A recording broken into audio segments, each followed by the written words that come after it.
देखिए भूगोल आप लोगों को पढ़ना है। अगर आप सेंट्रल लेवल का कोई एग्ज़ाम देते हैं, यानी भारत सरकार के स्तर पे, उस पर ज्योग्राफी का ज़्यादा महत्व होता है। चाहे यूपीएससी हो, एसएससी जीडी हो, या सेंट्रल एसएससी हो, या सीपीओ। सीपीओ मतलब जो बीएसएफ और में आईटीबीपी में जो दरोगा बनता है उसके लिए, तो उसमें ज्योग्राफी का ज़्यादा महत्व होता है। या सेंट्रल पुलिस फोर्स हो जाता है तो कमांडेंट वाला, उसमें भी ज़्यादातर आपको ज्योग्राफी से ही पूछा जाता है। तो भारत सरकार के नौकरी में ज्योग्राफी का ज़्यादा महत्व रहता है।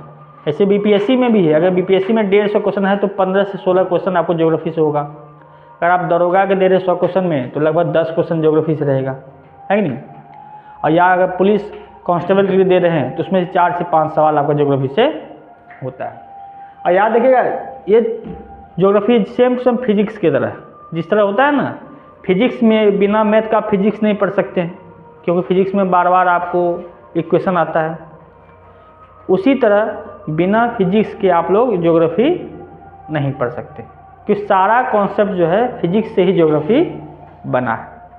चाहे वो बारिश हो या कोई परिवर्तन हो रहा है, सब फिजिक्स के थ्योरी के आधार पर ही हो रहा है, जो धीरे धीरे आप लोग देखेंगे। तो सिंपल है, अगर पूछा जाए तो हम लोग भूगोल का भी परिभाषा भी देखेंगे, भूगोल में क्या क्या कैसे शुरू करना वो भी देखेंगे। तो सबसे पहले ये आपका सिलेबस है जो आपको पूरे ज्योग्राफी में पढ़ना है। तो सबसे पहले इसको ज्योग्राफी को हम लोग 4 भाग मारते हैं: सामान्य भूगोल, भौतिक भूगोल, आर्थिक भूगोल और मानव भूगोल। तो ये जो भूगोल है, ये दोनों भूगोल, ये इकोनॉमिक्स और ज्योग्राफी दोनों का मिक्सर है। ये इकोनॉमिक्स में भी पूछता है और ज्योग्राफी में, इसलिए इसको आर्थिक भूगोल भी कहते हैं। ये भी एक तरह से आर्थिक भूगोल ही है, लेकिन इसको अलग से पढ़ाया जाता है। तो ये कॉमन विषय है, ज्योग्राफी और इकोनॉमिक्स दोनों में होता है। यहाँ देखिए, सबसे सामान्य भूगोल क्या है, इसमें कॉन्सेप्ट पढ़ा जाता है।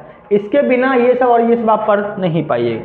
तो सबसे पहले हम लोग देखेंगे अक्षांश और देशांतर क्या होता है, इसका क्या प्रयोग है कि नहीं। याद रखिएगा, हम लोग जो भी पढ़ते हैं उसका कोई न कोई लाभ हमें मिलता है। फ्री में बिना लाभ के हम लोग कुछ काम नहीं करते। ज्योग्राफी ही पढ़ते हैं, जिसके पीछे क्या लाभ है ये सब आप लोग देखिएगा, है कि नहीं। तो उसके बाद आएंगे हम लोग ब्रह्मांड पे, जहाँ पर हम लोग आकाश गंगा के बारे में पढ़ेंगे, सूर्य के बारे में पढ़ेंगे, फिर सूर्यग्रहण, सौरमंडल के बारे में, जैसे जितने भी ग्रह उपग्रह है उसके बारे में पढ़ेंगे, क्षुब्ध ग्रह के बारे में देखेंगे, धूमकेतु के बारे में देखेंगे, जैसे पृथ्वी है उसका गति क्या है, चंद्रमा का गति क्या है, फिर ये सब बृहस्पति का क्या है, ये सब देखेंगे। इसके बाद आएंगे पृथ्वी का गति से स्पेशल आएंगे, तब आएगा सूर्यग्रहण, चंद्रग्रहण और ज्वार भाटा। ज्वार क्या है, भाटा क्या है, इससे हम पे क्या असर पड़ता है, पर्यावरण पे क्या असर पड़ता है, वो सब हम लोग देखेंगे। तब अगला टॉपिक आएगा भौतिक भूगोल, जिसमें पहला टॉपिक क्या है, स्थल मंडल, यानी पृथ्वी पे जो घटनाएं होती है, चाहे पृथ्वी के अंदर या पृथ्वी के बाहर, जिसके कारण पहाड़ का निर्माण होता है, पहाड़ कैसे बनता है, पठार किसे कहते हैं, नदी किसे कहते हैं, गर्त किसे कहते हैं, खाई किसे कहते हैं, है नहीं, ये सब बनता कैसे है, ये सब चीज़ें आपको कहाँ देखेंगे, स्थल मंडल में। फिर आएंगे जल मंडल में। जल मंडल में हम लोग समुद्र के बारे में पढ़ेंगे, समुद्र में कितना नमकीन होता है, समुद्र की गहराई कैसे मापी जाती है, समुद्र का क्या प्रयोग है। फिर नदी के बारे में पढ़ेंगे, तालाब के बारे में पढ़ेंगे, झील के बारे में पढ़ेंगे, वो सारा काम उसमें देखेंगे। तब आएगा वायुमंडल। तो वायुमंडल में हम लोग वायुमंडल के स्तर देखेंगे, कौन सा गैस कहाँ रहता है, किसका क्या प्रयोग है, ये कैसे हमारे पर्यावरण पर असर डालता है, वो कहाँ देखेंगे, वायुमंडल में। तब आएगा जैव मंडल। जैव मंडल यानी पेड़ पौधे के बारे में देखेंगे, पारिस्थितिकी के बारे में देखेंगे, जानवरों के बारे में पढ़ेंगे, क्यों भाई सब असर पड़ता है ना। उसके बाद आएंगे हम लोग आर्थिक भूगोल में, कृषि देखेंगे, पशुपालन देखेंगे, खनिज, उद्योग और परिवहन। परिवहन मतलब सड़क के बारे में, रेलवे के बारे में, बंदरगाह के बारे में देखेंगे। और सबसे अंत में आएंगे हम लोग मानव भूगोल, जहाँ पे प्रजाति, मनुष्य के प्रजाति कितने प्रकार के हैं, जनजाति कौन कौन से कहाँ कहाँ पाए जाते हैं। और फिर देखेंगे जनसंख्या, जो हम लोग एक बार देख भी चुके हैं, फिर भी जनसंख्या एक बार देख लेंगे। जनसंख्या 2011 के हिसाब से, ठीक है, क्योंकि अभी तक 2011 ही चल रहा है ना, तो बाकी जब आएगा तब देखा जाएगा। तो शुरुआत हम लोग करते हैं भूगोल से। तो आप लोग बताइए, आप लोग मैट्रिक इंटर में तो सब वही साइंस ही है ना, तो मैट्रिक तक भूगोल पढ़े हैं, तो बता सकते हैं भूगोल किसे कहते हैं, या भूगोल हम लोग क्या पढ़ते हैं। अगर कोई बच्चा आपसे पूछ दे भूगोल क्या है, पृथ्वी का क्या सही कह रहे हैं बताइए?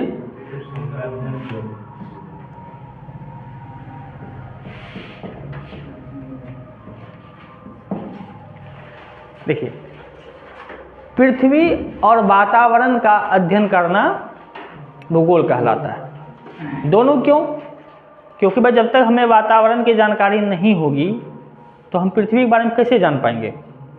अभी देखिए सिंपल सी बात है, अभी जैसे वर्षा होने का समय आ गया है, आखिर इसी महीने वर्षा क्यों होती है?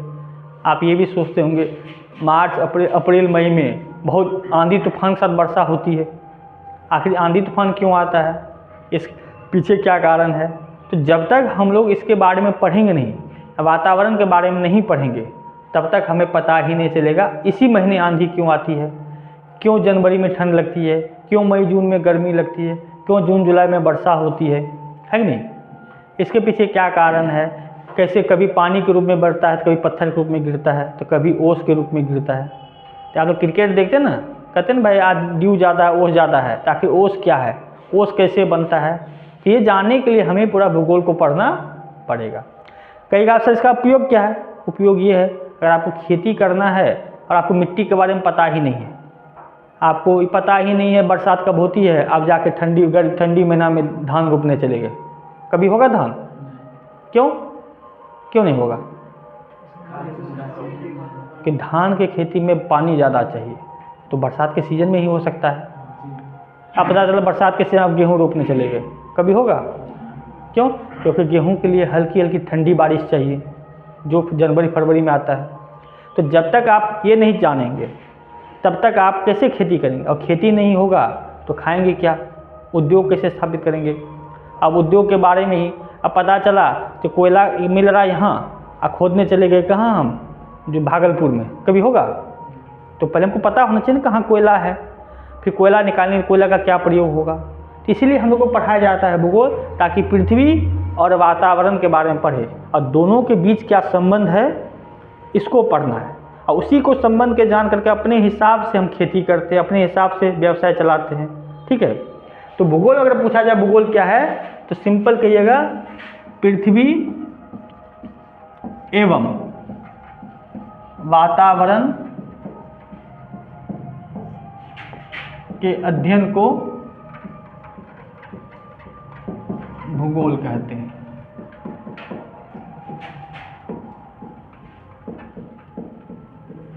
ठीक है, अब कहिए सर आप तो कहे सूर्य के ऊपर ही पढ़ा रहे हैं, ग्रह को ही पढ़ा रहे हैं। हम लोग सूर्य ग्रह इसलिए पढ़ा रहे हैं क्योंकि उसका असर हमारे धरती पर पड़ता है कि नहीं? तो सूर्य हमें ऊर्जा देती है, तो उसी के हिसाब से ना काम होता है ना। जहाँ गर्मी ज़्यादा होती है तो वहाँ का फसल अलग होता है, वहाँ की प्रजाति अलग होती है कि नहीं? वहाँ का उद्योग अलग होता है। जहाँ ठंडी होता है तो वहाँ का उद्योग अलग होता है, वहाँ का पशु पालन अलग होता है कि नहीं? तो ये सब मेन है, पृथ्वी और वातावरण का अध्ययन करना ही क्या कहलाता है? भूगोल। बस एक लाइन में कोई भी विषय पढ़ते हैं तो उसको एक लाइन में समझाइए, ज़्यादा अंदर जाइएगा तो और कन्फ्यूजन बढ़ेगा। और याद रखिएगा भूगोल में बिना फिजिक्स के भूगोल आप समझ नहीं पाइएगा। जैसे एग्जाम्पल में अभी आपको हम बता रहे हैं, वर्षा क्यों होती है? अभी इस महीने जो तूफान आ रहा है, ये महीना गर्मी शुरुआत हो रहा है, जिसके कारण क्या होता है, यहाँ की गर्मी के कारण यहाँ से हवाएं उठ के ऊपर चली जाती है, तो यहाँ खाली हो जाएगा। तो यहाँ अगर खाली जगह हो जाएगा तो चारों तरफ हवाएं हैं, इसको भरने के लिए चारों तरफ से हवाएं दौड़ती है। ठीक है, जब दौड़ के आपस में टकराती है तो टकराने के बाद जो धीरे धीरे तूफान का निर्माण होता है। जाहिर सी बात है, ये आपको कब पता चलेगा? जब आप देखते हैं टेम्परेचर हाई हो जाता है तो प्रेशर लो हो जाता है, और उस प्रेशर को भरने के लिए, खाली जगह को भरने के लिए हवाएं चलती है। तो ये टेम्परेचर प्रेशर आप कहाँ पढ़े थे? फिजिक्स में, है ना? तो आपको टेम्परेचर प्रेशर, पूरा ज्योग्राफी मात्र दो शब्द पे बना हुआ है, टेम्परेचर और प्रेशर। टेम्परेचर प्रेशर के बाद जिसका रिलेशन उसको पता है, यानी टेम्परेचर बढ़ाएंगे तो प्रेशर घटेगा, और प्रेशर घटाएंगे तो टेम्परेचर बढ़ेगा। तो ये दो चीज़ आप जानते तो पूरा ज्योग्राफी इसी पे आ जाएगा। तो पहला जो लाइन है, पृथ्वी और वातावरण के अध्ययन को क्या कहते हैं? भूगोल। ये तो लाइन है। अब सवाल आता है, जो भूगोल पढ़ने की शुरुआत किसने किया होगा? आखिर किसने कहा होगा जो भूगोल भी पढ़ना चाहिए? कोई होगा ना। हर विषय का अपना एक पिता होता है नहीं, जो उसकी शुरुआत करता है। तो भूगोल की शुरुआत करने वाले हैं वैज्ञानिक इरेटोस्थनीज।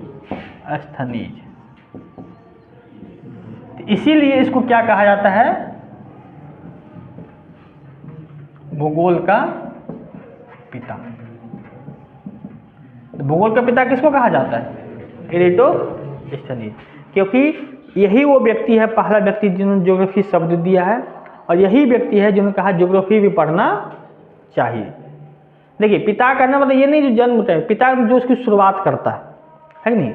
जो हिस्ट्री का अपना अलग है, ज्योग्राफी का अलग है, पॉलिटी का अलग है, फिर फिजिक्स का अलग है, केमिस्ट्री का अलग है, बायोलॉजी का अलग है। जो पहली बार जो कहेगा उसका जन्मदाता माना जाता है। तो भूगोल का पिता यदि भूगोल जनता कौन है, इरेटोस्थनीज। भूगोल किसे कहते हैं, पृथ्वी और वातावरण के अध्ययन को भूगोल कहते हैं। अब भूगोल इतना बड़ा विषय है तो इसको समझाने के लिए 4 भाग में बांट दिए, सामान्य भूगोल, फिर भौतिक भूगोल, फिर आर्थिक भूगोल और मानव भूगोल। इसके बाद हम लोग एक और भाग बांटेंगे, विश्व का भूगोल और भारत का भूगोल। जनरली जो आप लोगों को सवाल पूछा जाता है, अगर 10-15 सवाल ज्योग्राफी से है तो 10 सवाल आपके भारत के भूगोल से होता है, अब 5 सवाल आपके विश्व के और सामान्य के भूगोल से होता है। लेकिन जब तक उसके जाने बिना आप आगे नहीं बढ़ सकते। जैसे होता है ना भाई हिंदी में, जो ओ आ ई कहीं नहीं पूछता है, लेकिन बिना ओ आ या र ल तक जाने हुए कि आप हिंदी पढ़ सकते हैं। जोड़ घटाव कहीं परीक्षा में नहीं पूछेगा, लेकिन बिना जोड़ घटा जाने हुए आप मैथ बना सकते हैं। तो वो सब बेसिक चीज़ है, इसलिए समान भूगोल को पढ़ना जरूरी है। तो यहाँ तक ये तो पहला पॉइंट है, यहाँ तक पहले लिख लीजिए 2, ठीक है। अच्छा जी बताइए आप लोग, ये 2 शब्द समझते हैं आप लोग, क्षैतिज और ऊर्ध्वाधर। क्षैतिज किसे कहते हैं, क्षैतिज मतलब क्षैतिज होता है जो इस तरह होता है, ऊर्ध्वाधर जो ऊपर नीचे होता है। ये 2 चीज़ आप जानते हैं तब समझिए। अक्षांश, देखिए अगर किसी भी स्थान का पता लगाना हो तो उस स्थान का पता लगाने के लिए ग्लोब पे हमें 2 चीज़ जानना आवश्यक है, अक्षांश और देशांतर। क्योंकि भाई अगर मान के चलिए सिंपल सी बात, अगर इस टाइप पे थे, अगर कहेगा ये पटना यहाँ पे है, तो आप कैसे पता चले किस अक्षांश देशांतर पे? जब कोई जगह पता है आपको, सफ़ेद है ना, इसीलिए इसको पता नहीं चलेगा। लेकिन इसी को हम अगर निशान दे दें ताकि समझने के लिए आसानी हो, तो वो जो निशान होता है यानी जगह का स्थान का पता लगाने के लिए हम लोग 2 चीज़ का प्रयोग करते हैं, अक्षांश और देशांतर का। यानी अगर पूछा जाए अक्षांश देशांतर क्या है, तो सिंपल सवाल है, ग्लोब पर या पृथ्वी पर किसी भी स्थान का पता लगाने के लिए अक्षांश और देशांतर का प्रयोग किया जाता है। आप लोग पा मूवी देखे हैं, पा, जिसमें अमिताभ बच्चन को एक छोटा बच्चा रहता है, उसको एक बीमारी होती है जो ज़रूरत से ज़्यादा 10 गुना रफ्तार से बढ़ता है। वो 10 साल की उम्र में 80 साल का लगने लगता है कि नहीं। और उसके पिता का रोल किया अभिषेक बच्चन, यानी अमिताभ बच्चन के पिता का रोल। तो उसमें क्लास में क्या होता है, जब बोला जाता है ग्लोब बनाइए, पृथ्वी का नक्शा बनाइए, तो इसके ग्लोब को पहला प्राइज मिलता है, क्योंकि ग्लोब पूरी तरह से सफ़ेद रहता है। और चीफ गेस्ट में आते हैं अभिषेक बच्चन, उसको पता नहीं रहता यही मेरा बेटा है, क्योंकि बचपन में उसको फेंक दिया रहता है। तो जब वो देखता है इसको फर्स्ट प्राइज, तो बोलता है इसको क्यों फर्स्ट प्राइज मिला है? तो वो गलती से कह दिया क्या, इसने कोई सीमा नहीं बना है, यानी पूरी दुनिया को एक मान के चल रहा है। लेकिन वो किया था अमिताभ बच्चन, उसका पेन ही खराब हो गया था, वो रंग ही नहीं पाया, है कि नहीं। तो रंग नहीं पाया, उस सामने वाले को क्या समझ में आया, इसने पूरी धरती को एक मान के चला है, कोई बाउंड्री नहीं, कोई इंडिया कोई पाकिस्तान नहीं। तो उसी में वो कहता है बाद में, जो कोई आप नक्शा बनाते हैं तो नक्शा का पहचान के कोई इंडिकेशन चाहिए ताकि आप पकड़ सके जो कहाँ क्या है। अभी जैसे मान लीजिए भारत का ही नक्शा में आप पूरब जाना है कि पश्चिम जाना है, किस लैंगिट्यूड पे जाना है, किस लेटीट्यूड जाना है, या अक्षांश पे देशांतर पे जाना है, ये आपको दिशा बताता है। उसी तरह क्या है, अक्षांश और देशांतर है, जगह का पता लगाने के लिए बनाया गया है। तो अब क्या करते हैं, इस ग्लोब को, यानी ये पृथ्वी मान लीजिए, इसमें जो इस तरह से जो रेखाएं होती है ये क्या कहलाती है, अक्षांश। यानी अक्षांश रेखाएं क्या है, इस तरह जाती है। यानी जो क्षैतिज रेखाएं हैं वो क्या है, अक्षांश है।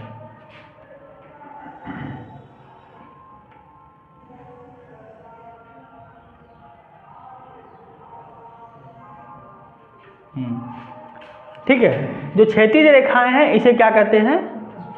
अक्षांश। और जो इस तरह की रेखाएं होती है ऊर्ध्वाधर रेखाएं,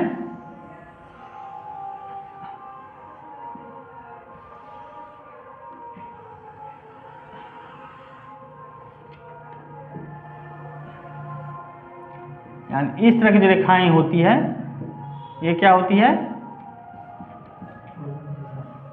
देशांतर रेखाएं।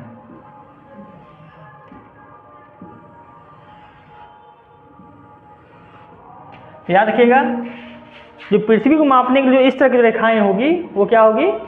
अक्षांश। और उस तरह की रेखाएं देशांतर, यानी क्षैतिज रेखाएं अक्षांश कहलाती है और ऊर्ध्वाधर रेखाएं देशांतर कहलाती है। अब देखिए, जो सबसे बीच में है, जो पूरी तरह से पृथ्वी को दो भाग में काटता है, यानी इसको हम लोग किस में व्यक्त करते हैं? डिग्री में, 0 डिग्री, है कि नहीं? इसके बाद ये हो गया कौन सा? 23.5 डिग्री। फिर इसको थोड़ा ऊपर कर देते हैं, 3 ही करना है, 66.5 डिग्री। और ये क्या हो गया? 90 डिग्री। उसी तरह देखिए क्या हो गया? 23.5 डिग्री, 66.5 डिग्री, और इसको थोड़ा और ऊपर कर देते हैं 90 डिग्री।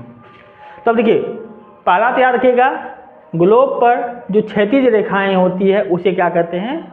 अक्षांश। और जो बीचों बीच जो सबसे क्षैतिज रेखाएं होती है 0 डिग्री पे, उस रेखा को क्या कहते हैं? भूमध्य रेखा, या इसको एक और नाम से जानते हैं, विषुवत रेखा। तो पहला तो क्लियर है, जो ग्लोब पे जो क्षैतिज रेखा है वो अक्षांश कहलाती है।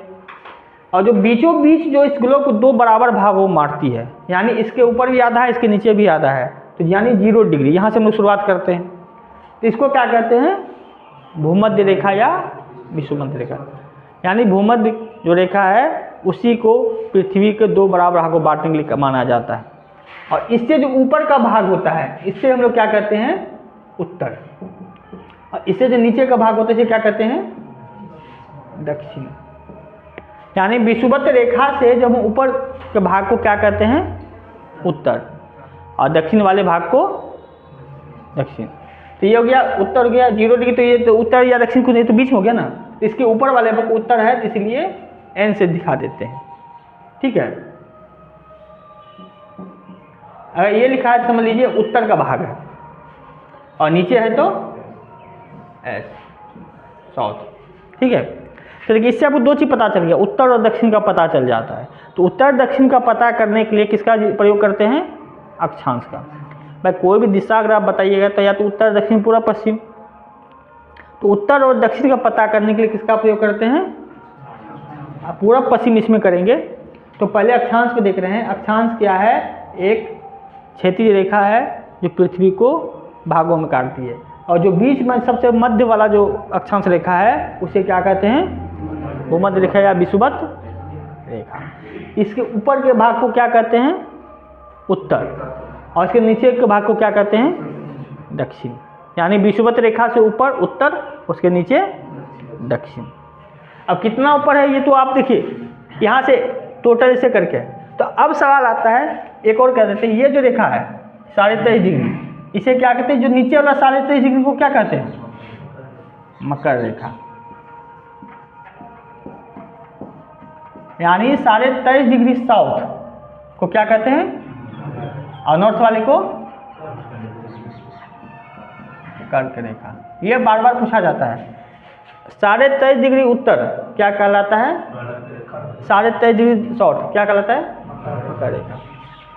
फिर इसके बाद ऊपर तो चलिए इसको प्रश्न कहा जाता है, ये तो ध्रुव है, इसको क्या कहते हैं?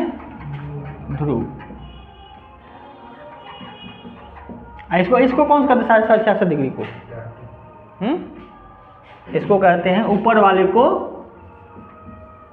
आर्कटिक, आर्कटिक वृत्त या आर्कटिक रेखा, इसको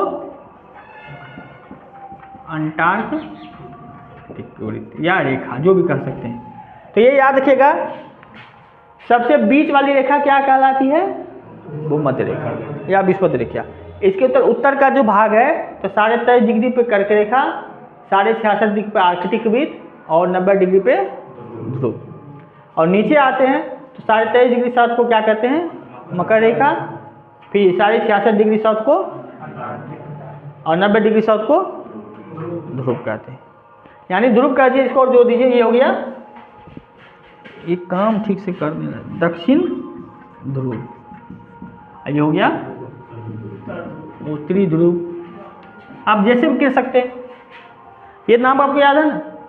अब देखिए सिंपल सी बात है, कभी कभी पूछ दिया जाता है तो सबसे बड़ा अक्षांश रेखा कौन सा है? भूमध्य रेखा। और सबसे छोटा ध्रुव। क्लियर है इतना? ये देखने से पता चल जाता है। अब देखिए, दो अक्षांश रेखाओं के बीच की दूरी कितनी होती है? दो अक्षांश रेखा, जैसे 0 है, ये तो बहुत हो गया, दो अक्षांश यानी 0 डिग्री है, 1 डिग्री है, ऐसे करके कई रेखाएं हैं ना, ऐसे करके बहुत छोटी रेखाएं। तो दो अक्षांशों के बीच की दूरी कितनी होती है? जैसे मान चलिए ये है, यह 1 डिग्री, तो ये दो अक्षांश हुआ कि नहीं? ये तो हम शॉर्ट में समझा दिए ना। तो दो अक्षांशों के बीच की दूरी कितनी होती है? दो अक्षांशों के बीच की दूरी थी 111.16 किलोमीटर, यानी दो अक्षांशों के बीच की दूरी, यानी यहाँ से आप ये दो अक्षांश है, इसके बीच भी देखिए तो 23.5 डिग्री है ना, तो हर एक डिग्री पे एक अक्षांश है, ठीक है। तो दो अक्षांशों के बीच की दूरी यहाँ से लेके यहाँ तक सब जगह सेम दूरी है कि नहीं? ये मत सोचिए ऊपर जाते दूरी घटेगा, इसमें दूरी ऊपर जाते घटता नहीं है। अब हमें ये बताइए टोटल अक्षांश कितने हैं? टोटल अक्षांश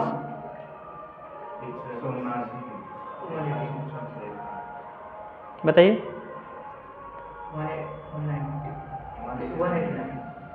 189 कैसे? टोटल अक्षांश कितने हैं?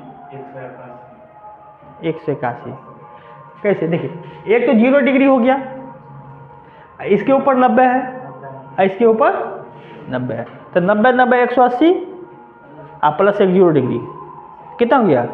यानी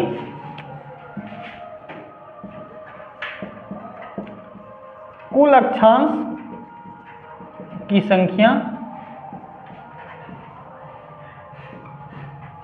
कितना? 181। लेकिन जब कहा गया कुल अक्षांश रेखा की संख्या,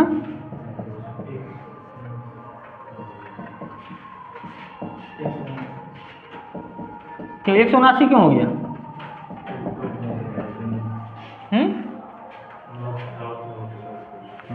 ये जो सबसे नॉर्थ वाला होता है ये एक बिंदु हो जाता है, जो 90 डिग्री पर लग जाता है बिंदु। अब बिंदु एक रेखा नहीं है, इसीलिए दोनों बिंदु को हटा देते हैं, एक बिंदु ये और एक बिंदु ये। वैसे रियल में अक्षांश है लेकिन वो रेखा नहीं है, रेखा होने के लिए कम से कम दो बिंदु होना आवश्यक है। इसीलिए अगर पूछा जाए कुल अक्षांश की संख्या 100 और अक्षांश रेखा जोड़ दे 179। देखिए 181 क्यों था? अक्षांश एक अक्षांश ये हो गया, इसके ऊपर 90 इसके ऊपर 90 90 90 180 और प्लस 1 181। लेकिन अंत में कौन करने पता चला जो सबसे आखिरी वाला जो अक्षांश था वो एक बिंदु के रूप में, तो बिंदु के रूप में तो उसको रेखा नहीं कह सकते हैं, इसीलिए 181 में से 2 घटा दिए, कितना हो गया? 179। यहाँ लड़का लोग गलती करता है बार बार, अक्षांश केवल पूछे तो 181 और अक्षांश रेखा 179, ठीक है। देखिए पहले यहाँ तक देखिए, कर्क रेखा यानी 23.5 डिग्री नॉर्थ। तो कभी कभी सवाल पूछ दिया जाता है कर्क रेखा किन किन देशों से होकर गुजरती है? तो पृथ्वी पर इतने देश है जिससे वो रेखाएं गुजरती है, जैसे ताइवान हो गया, चीन हो गया, म्यांमार हो गया, बांग्लादेश हो गया, भारत है, ओमान है, यूएसए है, यूएसए यानी अमेरिका, सऊदी अरब है, मिस्र है, लीबिया है, अल्जीरिया, माली, नाइजर, मॉरिटानिया, सहारा, मैक्सिको और बहामास। तो आपको ध्यान देखना मेन फोकस भारत पे, कर्क रेखा भारत से होकर गुजरती है। ठीक है, कभी कभी आपसे सवाल पूछ दिया जाता है जो भारत के कौन कौन से राज्य कर्क रेखा पर स्थित है। तो भारत के जो राज्य जो हैं, भारत के राज्य या ऐसे कहिए कर्क रेखा पर स्थित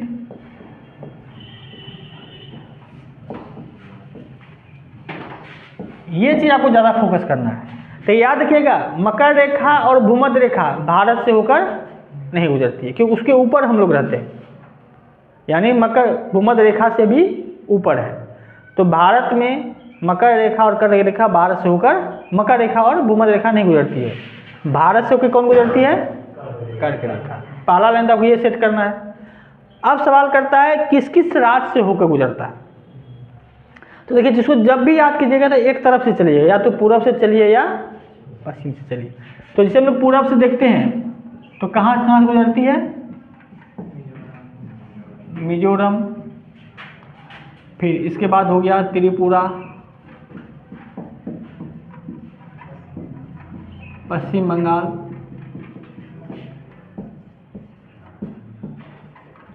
झारखंड, छत्तीसगढ़, फिर मध्य प्रदेश, राजस्थान और गुजरात। तो देखिए 1 2 3 4 5 6 7 8, यानी भारत के 8 राज्यों से होकर कर्क रेखा गुजरती है। जो आपको याद रखना है, सवाल पूछ देगा निम्नलिखित में कौन सा राज्य कर्क रेखा पर स्थित है। ठीक है, 3 अलग ऑप्शन, एक इसमें से कोई दे देगा, या उल्टा ऐसे कर देगा कर्क रेखा पे कौन सा स्थित नहीं है, 3 इसमें से देगा, एक बीच में कोई और घुसा देगा।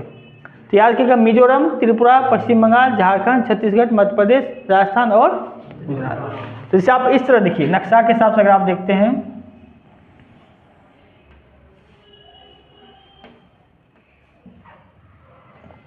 भारत का नक्शा बनाना भी थोड़ा मुश्किल काम है ना,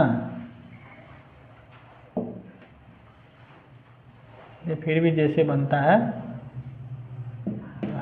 तो ये यहाँ से इस तरह करके गुजरता है। ठीक है, यहाँ मिजोरम, त्रिपुरा, ये बांग्लादेश तो नीचे में दिखाई दी है, बांग्लादेश यहाँ पे है, यहाँ पश्चिम बंगाल, गुजरात, ऐसे करके वो आपको गुजरेगा वो। और मकर ये जो है क्या कहते हैं भूमध्य रेखा, ये नीचे से गुजरता है कि 108 डिग्री हम लोग ऊपर है, और मकर रेखा पे 9 नीचे जाता है। तो ये दोनों यहाँ से गुजरता नहीं है, ये बस क्या गुजरता है, भारत में कौन सा रेखा गुजरता है? ये कर्क रेखा। तो कर्क रेखा में ये 8 राज्य को आपको याद रखना है अच्छे से। अब सवाल आता है सबसे ज़्यादा किस राज्य में कर्क रेखा है? तो सबसे ज़्यादा कर्क रेखा कहाँ पे है? मध्य प्रदेश में, यानी सबसे ज़्यादा कर्क रेखा की लंबाई। तो सबसे ज़्यादा है तो सबसे कम भी देखना पड़ेगा, कहाँ पे? राजस्थान में। सबसे ज़्यादा तो सबसे कम कर्क रेखा की लंबाई। इसका अर्थ समझ रहे हैं ना, यानी मध्य प्रदेश का इतना एरिया इस पर कवर किया हुआ, बाकी कोई छोटा छोटा सा, राजस्थान का छोटा सा है। ठीक है, बस इस तरह से हल्का सा, राजस्थान के यहाँ से हल्का सा इसे उठा हुआ है, बाकी ये तो गुजरात है ना, राजस्थान में बहुत छोटा सा पार्ट है। तो सबसे ज़्यादा कर्क रेखा की लंबाई कहाँ पे है? और सबसे कम। इसके बाद पूछा था किस राज्य की राजधानी कर्क रेखा पर स्थित है, बताइए तो।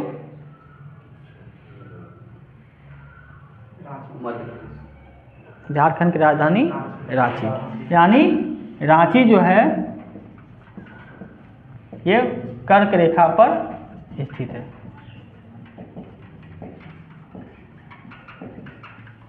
देखिए जब आप रांची जाइएगा ना तो इस कर्क रेखा पे एक खंभा है, जब आप खंभा को आप इधर से देखिएगा यानी दक्षिण से देखिएगा तो लगेगा खंभा उधर झुका हुआ है, और जब उधर से देखिए लगेगा खंभा इधर झुका हुआ है। और जब बीच में चले जाइए तब आपको सीधा दिखेगा, नज़दीक है तब आपको सीधा दिखेगा वो। ऐसे इसलिए होता है जब हम लोग का जो घूमने का तरीका होता है पृथ्वी गोलाई का, तो सेंटर के बाद कर्क रेखा के बाद गोलाई बदल जाता है। आप वहाँ भी देखिएगा जब आप कटोरी में अगर कोई तीली रख दीजिएगा तो कर्क रेखा के नीचे उल्टा घूमता है, घड़ी सुई की तरह से, और उसके ऊपर घड़ी सुई के विपरीत घूमता है। ठीक है, तो दिशा जो भ्रम होता है, देखने का तरीका जो हम लोग देखते हैं कर्क रेखा मकर रेखा से, वो भ्रम के कारण ऐसा दिखता है कि नहीं। तो वहाँ गोलाई घूमने का तरीका भी बदल जाता है, वहाँ मौसम में भी बदलाव आ जाता है, हल्का सा बदलाव उस मौसम में भी परिवर्तन हो जाता है। इसीलिए उसको कर्क रेखा इस तरह बांध कर बांटा गया है, कोई आधार दे करके ऐसे ही बांटा नहीं जाता। रेखाएं तो 90 है, लेकिन हम लोग 23.5 डिग्री ही फोकस किए, न 23 न 24, 23.5। अगर 23.5 ले इसका मतलब कुछ उसका खास बात है, नहीं तो एवरेज में या तो 23 लेते या 24 ले लेते, है कि नहीं, या 45 भी ले सकते, लेकिन 45 नहीं लिए। तो याद रखिएगा मध्य प्रदेश में सबसे ज़्यादा कर्क रेखा की लंबाई है और राजस्थान में सबसे कम। और झारखंड की राजधानी रांची किस पे स्थित है? कर्क रेखा पे। अब ये गुजरात में 2 नदी है, एक है माही नदी और एक है साबरमती नदी। ये दोनों नदी जो है कर्क रेखा को 2 बार काटती है, ऐसे करके जाती है, यानी कर्क रेखा को 2 बार काटती है। यानी कर्क रेखा एक बार गई ऐसे लौट के फिर चला आएगा, है कि नहीं। इतना चीज आपको याद रखना कर्क रेखा के बारे में। यानी कर्क रेखा पर स्थित देश कौन सा है, कर्क रेखा पर स्थित भारत के राज्य कौन से हैं, फिर ये पॉइंट सबसे ज़्यादा किस में है, सबसे कम ज़्यादा का है, किस राजधानी पे स्थित है, और कौन सी नदी इसको काटती है। ठीक है, तो यहाँ तक लिखिएगा।